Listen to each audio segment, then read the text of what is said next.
Hamas వాళ్ళు మొన్ననే అమెరికాని సంతృప్తిపరచడానికి ఓ 10 మంది బందీలను వదిలిపెడతామన్నారు.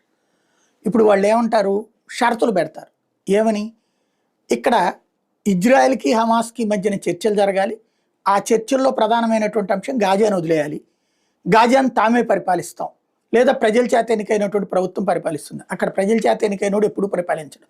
సైన్యంగా వీళ్ళే ఉండేది. ప్రభుత్వం అంతా నడిపేది వీళ్ళే. అంటే ప్రజాస్వామ్య ప్రభుత్వం అనే ఒక సాకు చూపెట్టి తీవ్రవాదులే నడుపుతారు. అంటే ఇక్కడ అమెరికాకి ఓ పక్కన బిస్కెట్ వేసి వీళ్ళ దగ్గర 50 మంది బందీలు ఇంకా మిగిలి ఉన్నారు. 100 మంది చచ్చిపోయారు వీళ్ళ చేతుల్లోనే. అత్యాచారాలకు పోయారు, అరాచకంగా చచ్చిపోయారు.